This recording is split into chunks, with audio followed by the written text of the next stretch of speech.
દાહોદમાં પીઆઈ પર હુમલો કરનાર આરોપી ઝડપાયો। કથવારા ખંગેલા ચેકપોસ્ટ પર પીઆઈ પર હુમલો થયો હતો। હુમલો કરનાર અંકુશ હેમરાજ ડામોર પોલીસના સકંજામાં આવ્યો। આઈસરને રોકતા પીઆઈ પર પથ્થરથી હુમલો કરી અને ફરાર થઈ ગયો હતો। પોલીસે MH18 BG 1820 નંબરની આઈસરને કબજે કરી છે। કતવારા ખાતે જે ઘટના બની હતી, હાલ આપણે છે કતવારા પોલીસ સ્ટેશન વિસ્તારમાં દ્રશ્યો આપણે બતાવવા માંગીએ। હાલ આપ જોઈ શકો છો મારી પાછળ જે ગાડી છે આઈસર ગાડી કે તેઓનો ચાલકે હાલ તો પોલીસ એટલે કે પીઆઈ પર હુમલો કર્યો હતો। MH18 BG 1820 નંબરની જે ગાડી છે તેના જે ચાલક છે તેઓ રાત્રે અહીં બોર્ડર પર આવ્યા હતા અને ત્યારબાદ તેઓએ જે ગાડી છે એથી ભગાવી હતી। પીઆઈ અહીં પહોંચ્યા હતા અને પીઆઈ એ તેમનો પીછો કર્યો હતો અને પીછો કર્યા બાદ હાલ તો જે ગાડી ચાલક છે કે તેઓએ ઝપાઝપી કરી હતી અને તેઓ સાથે તકરાર કરતા તેઓ પથ્થર મારી તેને ઘાયલ કર્યા હતા। હાલ આપણી સાથે ડીવાયએસપી જગદીશ ભંડારી પણ છે, તેઓ સાથે વાત કરીશું।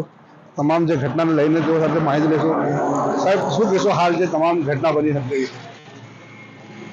આ ઘટનાની કે જોવા જઈએ તો એવું છે કે ગઈકાલે રાત્રે કતવારા પોલીસ સ્ટેશનના ઇન્સ્પેક્ટર શ્રી UM ગાવિત અને એમની ટીમ ખંગેલા ચેકપોસ્ટ ખાતે ચેકિંગ કરી રહી હતી, જેમાં અલગ અલગ પ્રકારના નાર્કોટિક્સ, હથિયાર કે પ્રોહિબિશન લગતી બદીઓ છે એને ડામવા માટે સઘન ચેકિંગ હાથ ચાલી રહ્યું હતું। આ દરમિયાન એક DCM ગાડી નીકળે છે, આઈસર ગાડી, કે જે રોકવાનો પોલીસ પ્રયત્ન કરે છે, ઇશારો કરે છે, ગાડી રોકાતી નથી અને પૂરઝડપથી ભાગી જાય છે। એટલે શંકા જતા પીઆઈ શ્રી ગાવિત એમની ટીમ છે એ ગાડીને ફોલો કરે છે અને ફોલો કરતાં કરતાં ત્યાંથી લગભગ 1.5 થી 2 કિલોમીટર દૂર સુધી ફોલો કરે છે અને એ દરમિયાન ગાડીને ઓવરટેક કરીને ઊભી રખાવે છે। ડ્રાઈવર છે નીચે ઉતરી અને બોલાચાલી થાય છે અને ડ્રાઈવર ત્યાંથી અચાનક ભાગવા લાગે છે।